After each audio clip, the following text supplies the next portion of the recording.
Amor, terapia. Maria Helena. Ela falou que é de coração comigo, não tem uma de coraçãozinho, né? Eu não gosto de fazer assim, não. Não é problema com isso. Mas é de coração. Né? Eu acho que é uma coisa bem importante, né? Quando a gente vai falar de amor, né? Imagina, o primordial, né? O essencial é que seja de coração a coração. Então, isso começa já desde a preparação, isso começa desde a hora que a gente traça lá e a gente quer falar sobre esse tema. Né? Então, quando envolve as questões desse sentimento maior da gente, né? Se não for para falar de coração, melhor nem falar, né? A gente nem toca o tema. Né? E nesse momento, né, a gente fica pensando, por que falar de amor, por que falar de amor-terapia? E a gente tem um senso comum que as pessoas estão muito adoecidas. Né? Então, no meu trabalho, eu acabo acolhendo muitas pessoas adoecidas mesmo, mas a gente ouve falar nos mais diversos locais como as pessoas estão adoecidas, né? Como o planeta está adoecido. E aí a gente vai percebendo que no momento de transição como que nós estamos vivendo, é natural que se não era de se esperar que fosse diferente. A verdade é que a menção do Chico nos trouxe uma vez que estamos neste momento com essa doença, com esse planeta adoecido, porque amamos muito. Porque conseguimos superar as expectativas do plano espiritual. Então, muitas das dores que viveríamos neste momento não estamos vivendo. Porque, como humanidade, conseguimos evoluir e avançar no quesito amor. Mas ainda nos falta muito. Né? Ainda nos falta muito compreender que amor é esse que cura. Que amor é esse que tem a habilidade de curar. Agora nós vamos sentir direito. Então, a gente não pode falar de amor se a gente não falar do homem que é chamado amor. Se a gente não fizer aqui a nossa homenagem a Chico, porque a maior parte, eu diria que quase 80% daquilo que nos chega em bibliografia espírita vem a partir da psicografia do Chico. Vem a partir desse sentimento amoroso, desse amor incondicional que ele tinha. É um amor desapegado. E aí eu sempre conto, né, gente, quando eu vou falar do Chico, que quando eu era adolescente, o Chico fazia aqueles programas de pinga-fogo, né? O Chico ia para a TV. Na minha casa a gente tinha TV, mas a gente não assistia muito. Eu era criança, meu pai não deixava a gente assistir tudo. Né? Era só algumas coisas, eu assistia Jovem Guarda com o Roberto Carlos, nada com ele, né? Era a única coisa que deixava eu assistir. Mas uma vez eu peguei de rabinho lá um pinga-fogo, né? E perguntei para meu pai, pai, o que você acha desse homem? A gente já vinha ouvindo falar do Chico, das cartas, a gente vinha, né? Ele vinha se constituindo como pessoa pública. Na minha família nós não éramos espíritas, então também não era uma coisa assim muito presente na nossa casa. Meu pai falou para mim assim, olha, sei, eu ouço falar, mas eu olho para ele, sabe? Ele usa peruca. Me confesse, né? E aí eu olhei para o Chico e falei, nossa, ele usa peruca, né? Cara, que cara vaidoso, né? Então não deve ser. E aí, toda a minha juventude, né? Eu fiquei com essa questão no Chico. Né?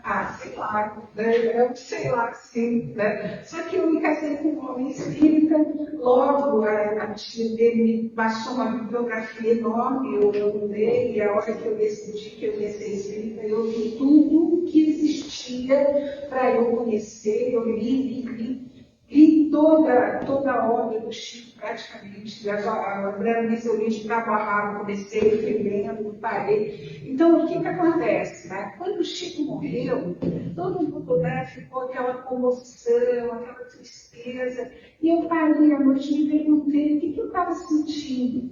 Como se encara o Chico. Eu já era espírita de muito tempo, e o que eu estou estou sentindo, né? E aí me lembrei da história do meu pai. Falei, caramba, gente, hoje eu sou o que eu sou por causa dele. Porque, embora a gente tenha a bibliografia cartesiana, o Chico trouxe para nós mensagens de vida. Todos os livros do Chico eram livros que a gente usa no cotidiano, que é, né, trazendo exemplos do cotidiano, buscando situações de vida, esclarecendo situações que nós vivemos. E aquilo foi me moldando. Eu fui sendo uma pessoa melhor por conta do amor do Chico. Então, naquela noite, eu fiz uma prece de gratidão muito sentida por ele, que pudesse chegar até ele a minha gratidão, por aquilo tudo que eu tinha me formado naquele momento, a partir do imenso amor do Chico. Porque o Chico, quando decide ser um médium, né, decide receber as obras, Chico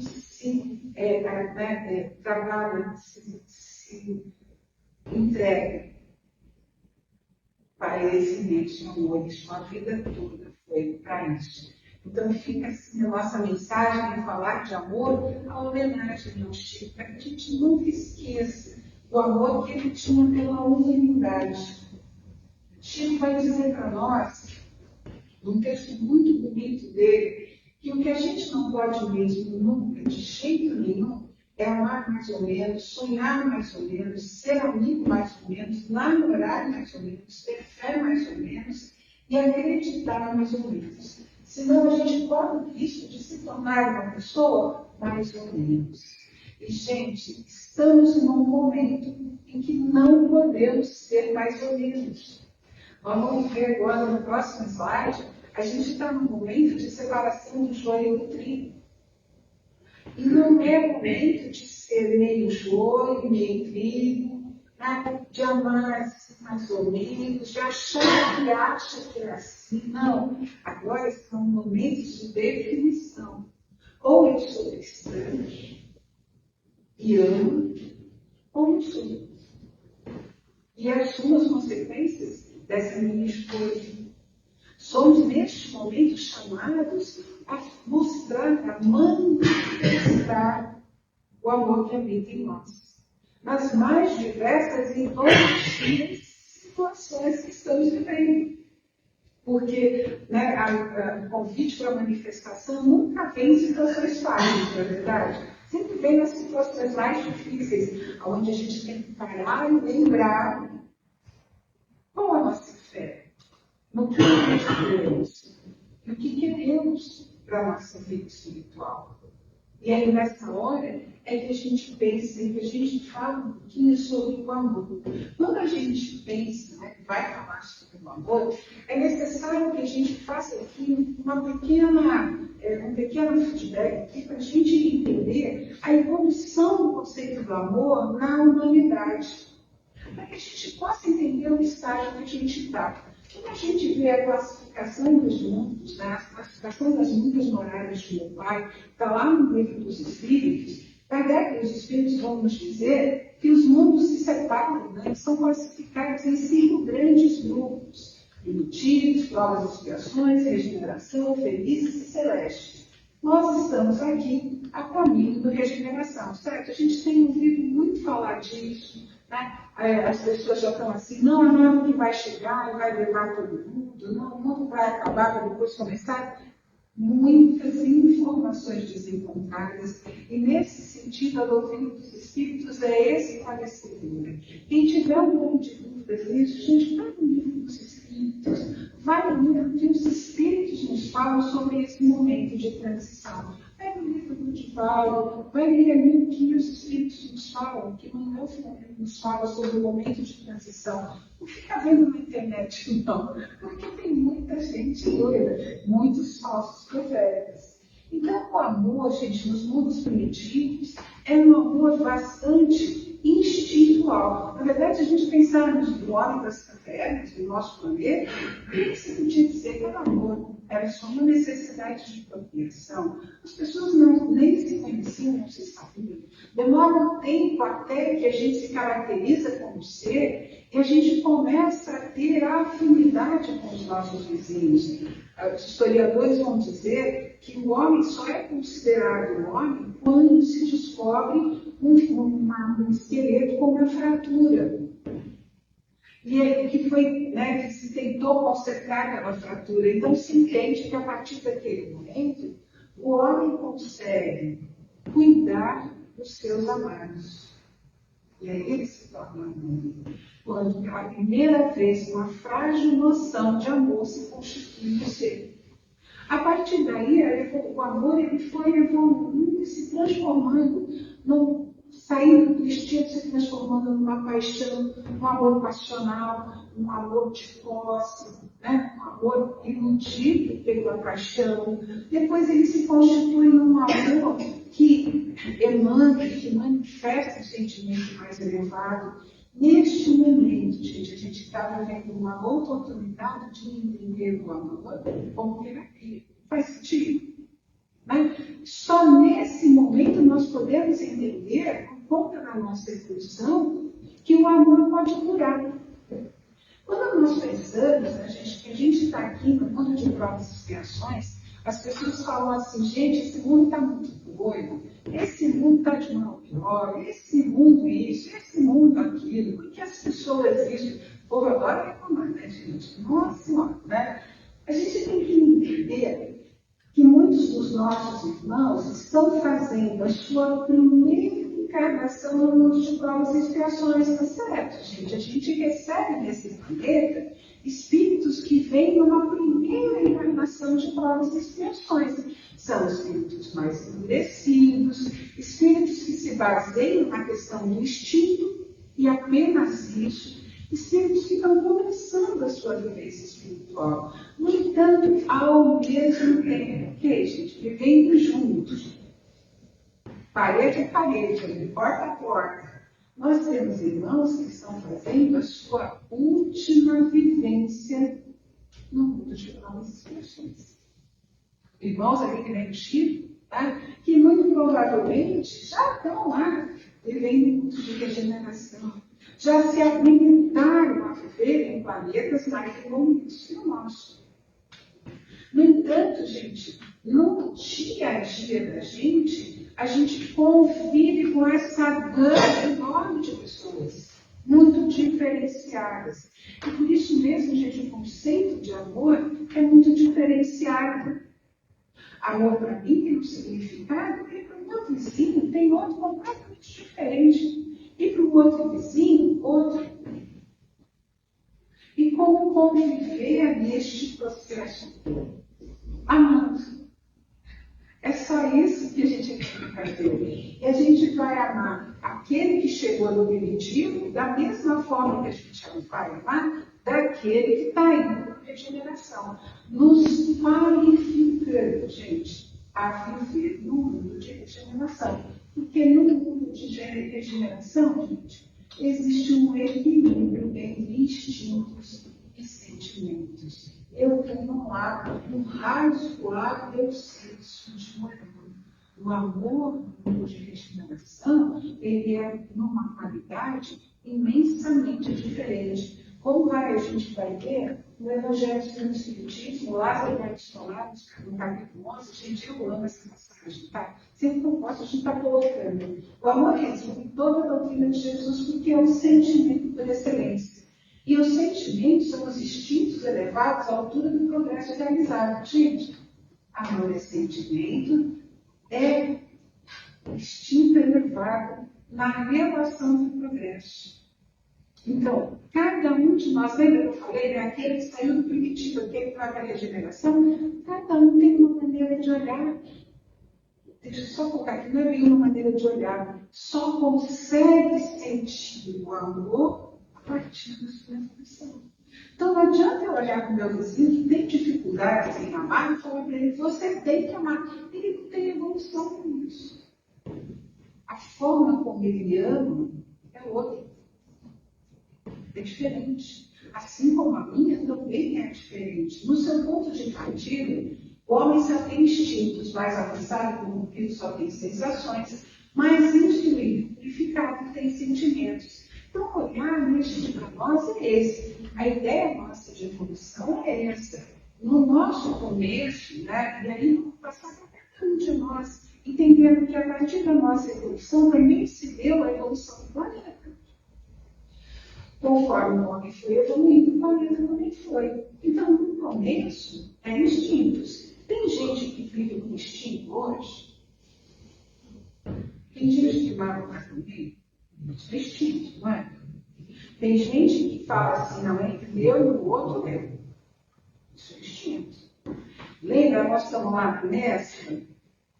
Então, sim, tem pessoas que vivem com instintos. O instinto é importante, gente? Muito. Porque se não fosse o instinto, a gente atravessava o mundo Brasil lá, às 8 horas da noite, sem medo, né? Ia, né? A gente saía lá no mar, entrando no mar e sem medo, né? O instinto é necessário para a nossa preservação, para a nossa defesa, para a nossa sobrevivência. Ele só não pode ser a força motriz das nossas ações. Porque eu já passei dessa fase. Na sequência, vem as emoções. E aqui está a grande maioria de nós, eu inclusive. Né? Muitas das nossas vivências diárias são regidas pelas emoções. Né? Aconteceu recente uma situação lá em casa e, assim, foi tão agressiva e tão forte que, quando eu me peguei, eu estava com muita raiva. Muita raiva mesmo. Falei, gente, da onde veio essa raiva? Né? Veio de mim. Porque em mim ainda existe raiva.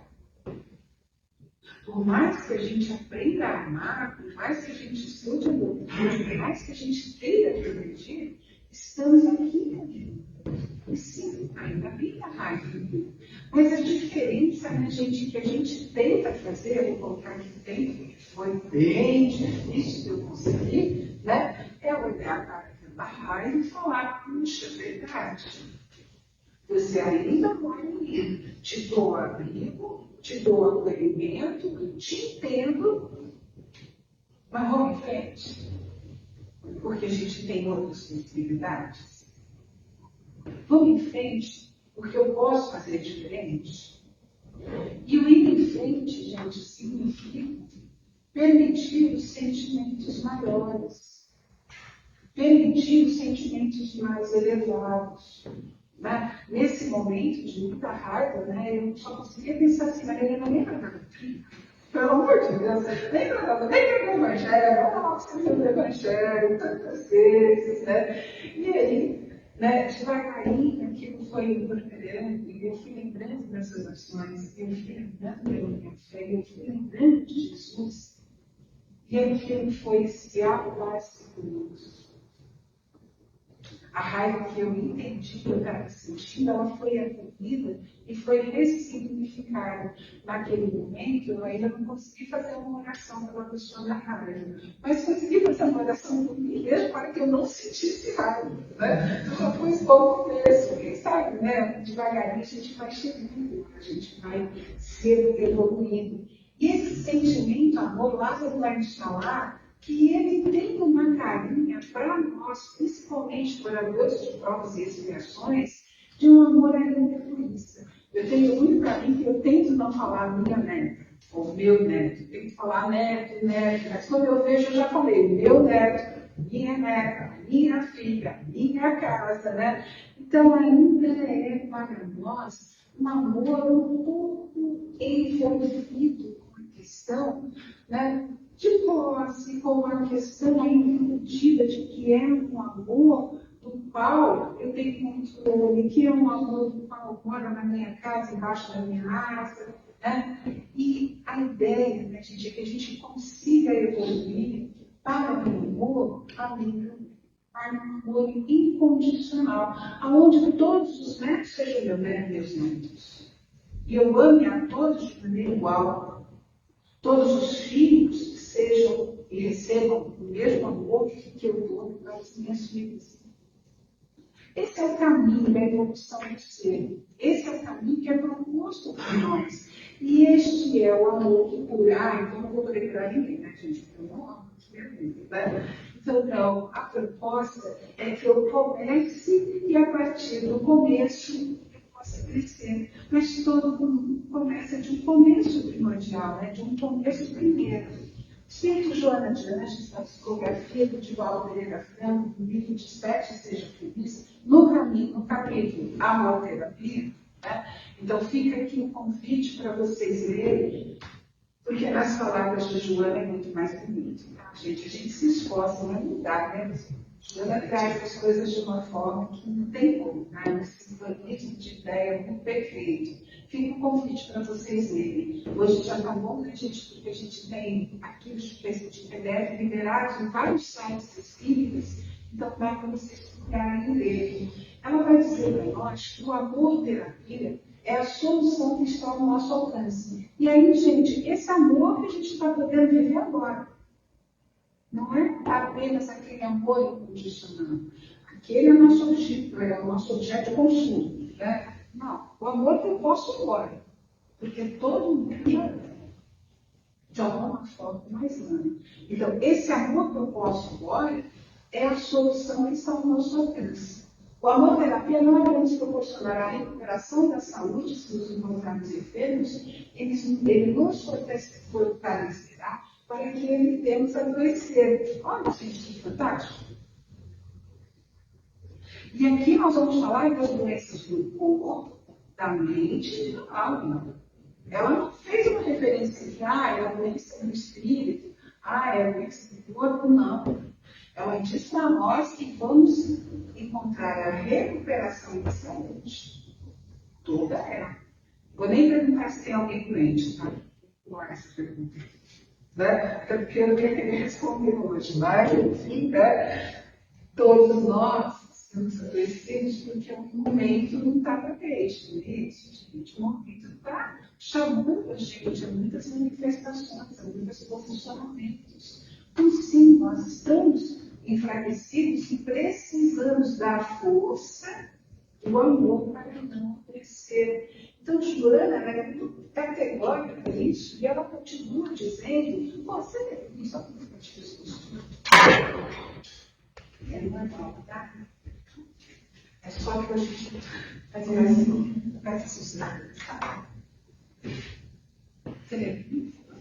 As enfermidades são a presença no corpo da sombra das atitudes desarmonizadas que desenvolvemos no convívio diário com nossos semelhantes. O corpo sofre os impactos da mente em desalinho. Mente esta que é geradora de pensamentos desequilibrados e atos perturbadores, cujo teor vibratório alcança-o, abrindo campo para que se instalem as infecções, as distonias emocionais e psíquicas. Enquanto houver no ser humano prevalência dos impulsos de violências e ressentimentos, enquanto houver as atitudes de ciúme e de ódio, enquanto a amargura e o ato da mentira e da maledicência, da calúnia, prevalecerem ao nosso comportamento, a problemática da enfermidade sempre existirá. Faz sentido isso, gente? Quem já teve a oportunidade de perceber que um dia muito chato gerou uma dor de cabeça dentro dia? Que um dia de muita raiva gerou uma dor, um mal-estar no estômago e no fígado? Quem já teve a oportunidade? Muitas vezes a gente não faz a nível de raciocínio, né? Mas a gente termina, a gente faz assim: nossa, gente, hoje o dia foi muito difícil. Né? Eu vou lembrar porque eu estou com dor de cabeça.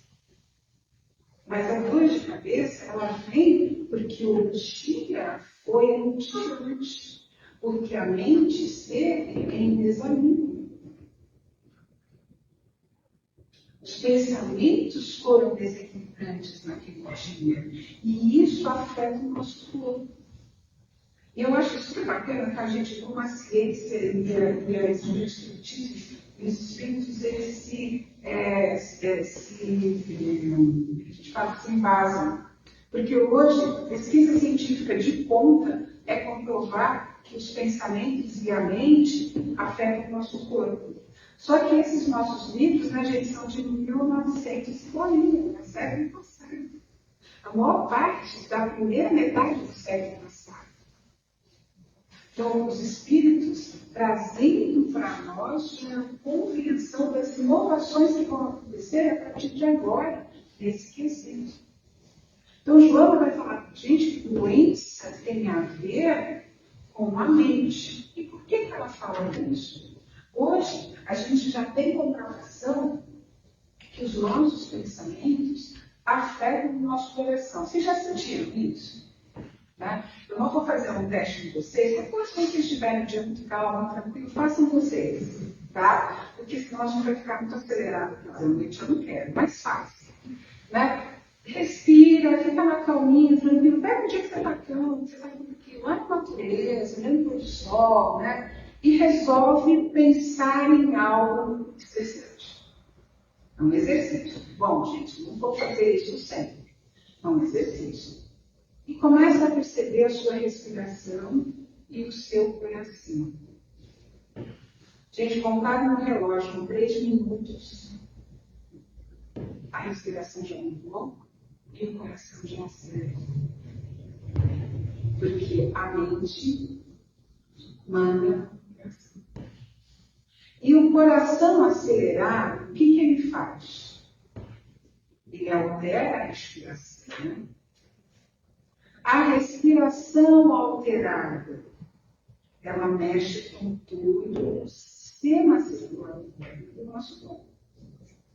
Isso é ciência, tá certo, gente? Isso não tem nada de espiritismo, isso é ciência, super comprovado.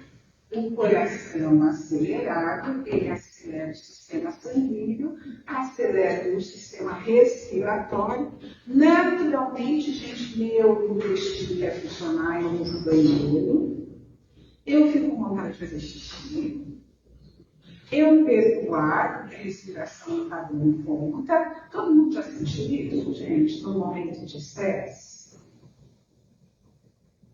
Por que isso? Nossa mente comanda o nosso coração e o coração manifesta no corpo.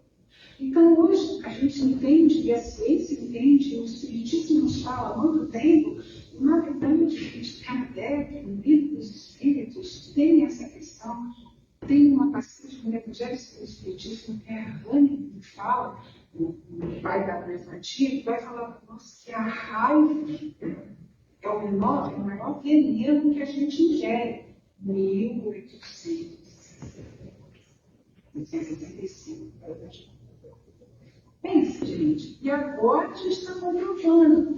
Agora a gente tem condições de entender que todos os nossos medos, ansiedade, preocupação, raiva, culpa, tem alguém que sente isso? Não, né, gente? Que ninguém é ansioso, tem certeza, tudo calminho, ninguém tem nenhuma preocupação, né? Medo, medo é mais difícil das pessoas aceitarem. Todo mundo fala, né? Eu não tenho crianças, medo mesmo eu não tenho. Então, esses pensamentos, gente, quando recorrentes, porque uma coisa a gente ia pensar assim, vou precisar ir para o Rio de Janeiro à noite. Isso já é um medo, tá?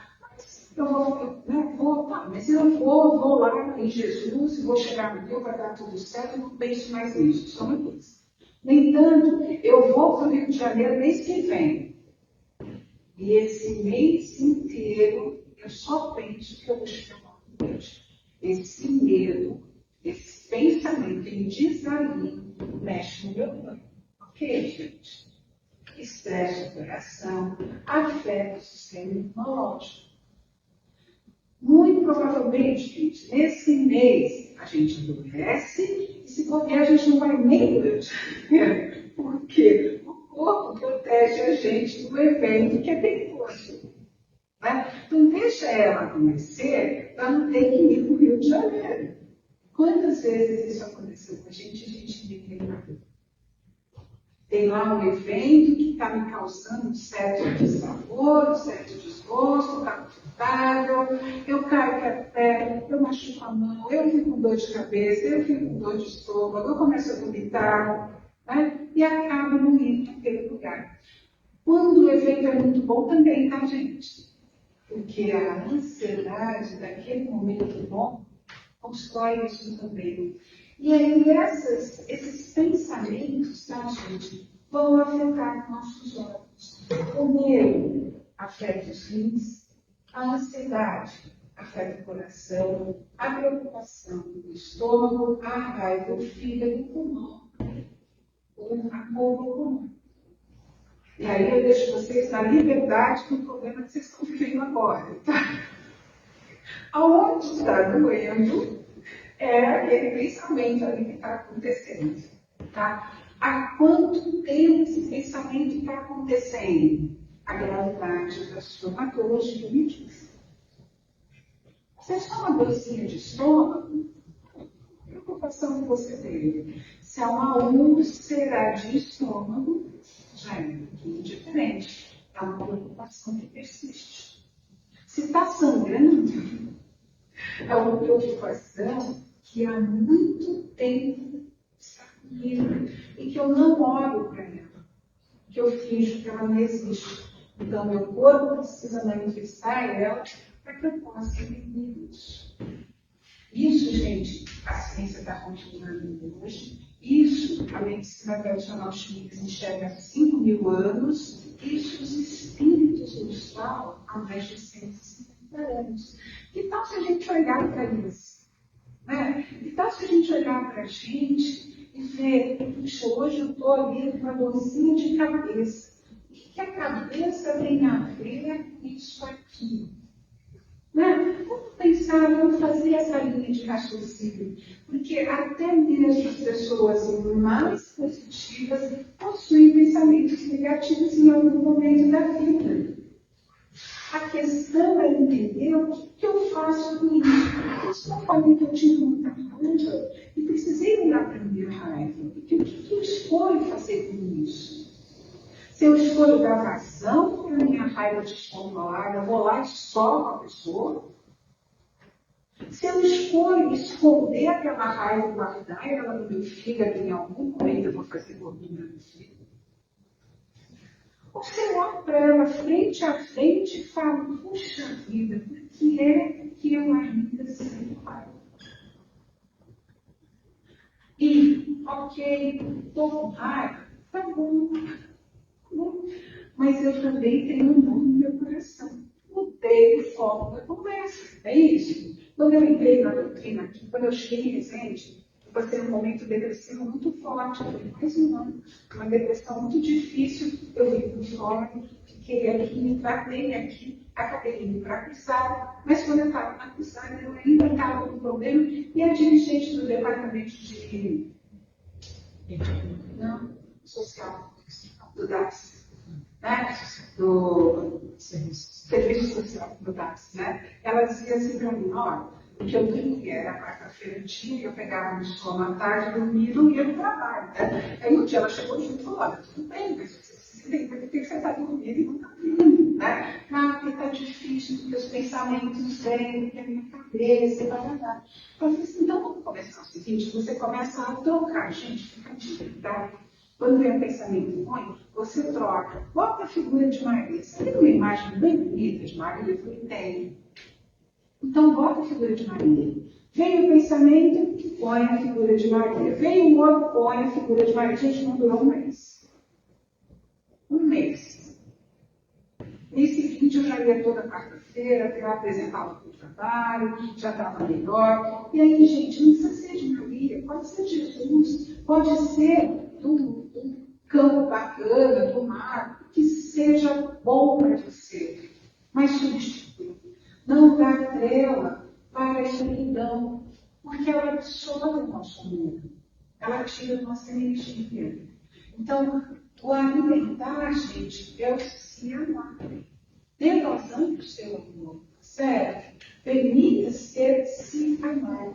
O Emmanuel As Leis do Amor, 1963, ok, gente? Ele vai falar, a mente vigilante pode instalar doenças do organismo e o que pode provocar doenças de causas espirituais na vida diária? Gente, é categórico.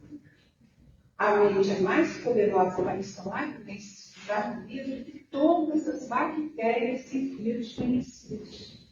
A gente veio de uma pandemia, né, gente? Onde foi tão difícil. E como é importante, nesses momentos, a gente entender que a mente examina afeta o nosso sistema imunológico e aquele vírus e bactéria entra mais fácil. Então, o amor é a terapia capaz de curar, capaz de proteger e fortalecer o nosso sistema. E isso comprovado hoje cientificamente. E a gente fala que o amor é terapia. Quando a gente vai estudar nos livros, a gente vai entender o conceito de terapia. Terapia vem de três fonemas gregos, né? Que está me falando do ato de curar e aquilo que serve e atende alguém. Então, terapia tem a ver com me curar e curar o outro. Tá? Então, não é só curar o outro, é curar o mesmo também. Que em conceito, gente, eu quero mais em mim curar. Eu quero contribuir para a sociedade de forma sadia. Não é isso? Porque se eu estou curado, eu ajudo outros a se curarem. É isso que eu quero. Então, a terapia é uma unidade desse conjunto de práticas específicas, corporais e espirituais que visam um equilíbrio físico, mental e espiritual. Ok? No SUS, em 2019, foram integrados ao SUS 19 terapias holísticas, que a gente chama integrais, né? Entre elas, yoga, cromoterapia, reflexologia, o próprio reiki, que é uma terapia de muito amor, mas não foi integrada a terapia holística. A gente tem que resolver esse assunto, né? A gente tem que começar a mostrar que amor cura, para que de alguma forma, em algum momento, a gente possa ir lá no SUS, no postinho de saúde, e receber amor do terapeuta que está lá. Porque é disso que a gente precisa. A gente precisa de amor.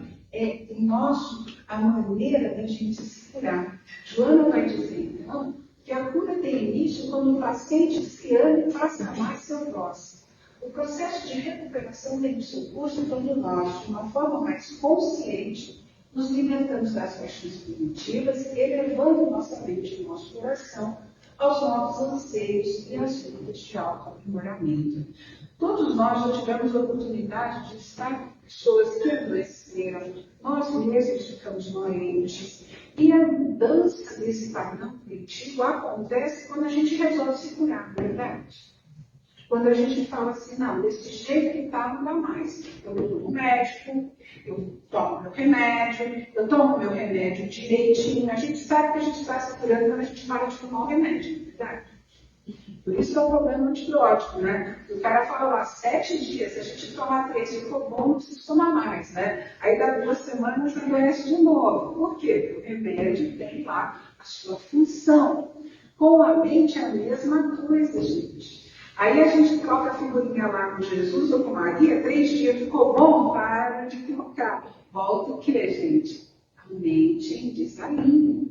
Volta os pensamentos deletérios na cabeça da gente.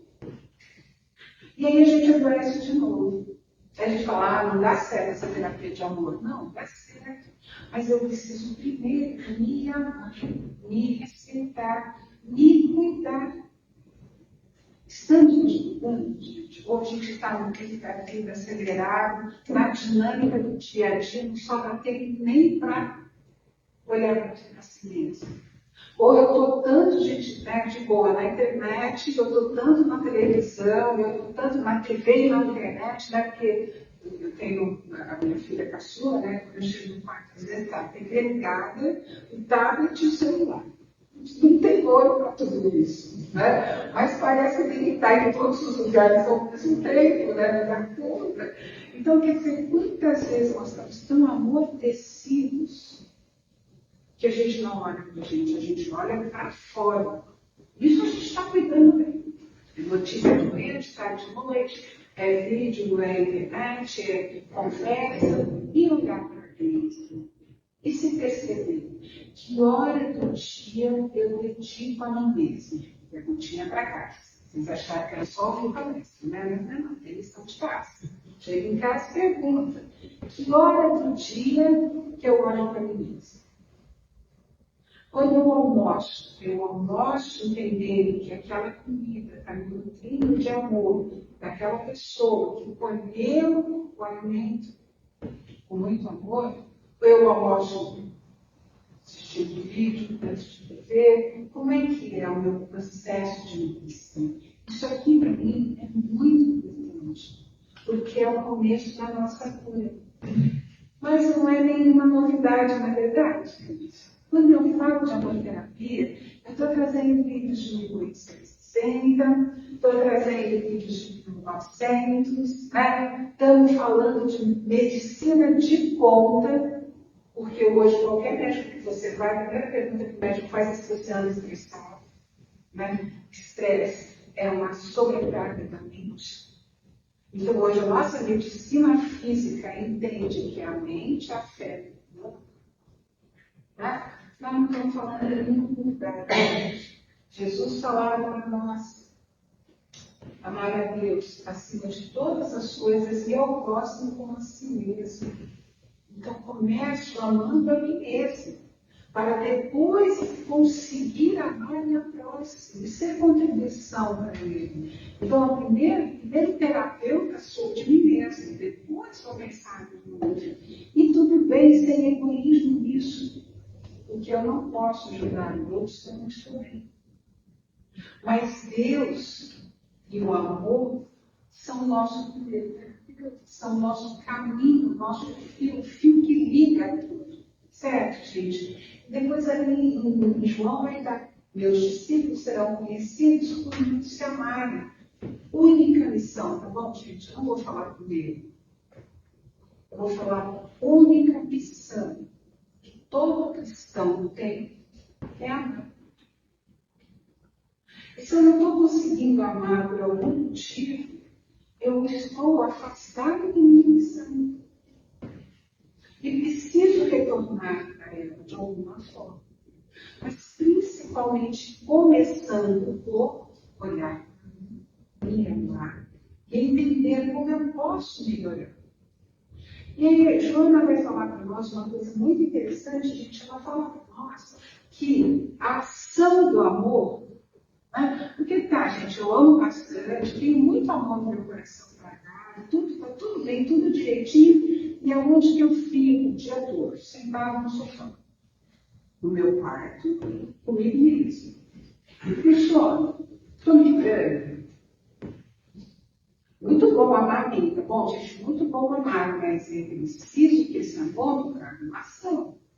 João vai dizer que a caridade é o amor em ação. Ok? E o que o Espiritismo fala para nós, gente? Que fala da caridade. Então, a maneira de eu demonstrar, de eu manifestar, de eu constituir o amor terapia, o amor que cuida, o amor que nutre, que fortalece, é praticando a caridade. Que caridade eu estou fazendo nesse momento? No meu dia a dia, quanto do meu dia é para ajudar alguém? Eu faço uma oração pelos sofredores, faço uma oração pelo planeta. Isso é caridade, bom, gente? Ajudo o meu vizinho. Estou andando na rua, ajudo quem precisa. Abro uma porta, carrego uma sacola.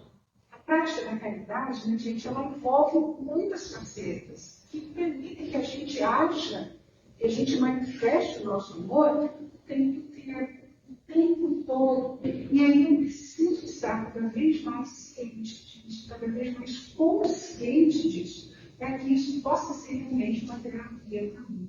A gente vai encerrando, então, gente, entendendo que à medida que eu me amo o meu próximo, me cuido, me habilito a cuidar do outro, a ser um amor terapêutico, certo? Do outro. Eu expando isso e cumpro. Nosso planeta só vai cumprir a sua missão de se tornar um planeta de regeneração desde que nós, a humanidade, cumpramos a nossa missão de amar. Evoluir, cada um de nós, a humanidade evolui na vida também. Então, que contribuição eu estou sendo hoje para o planeta?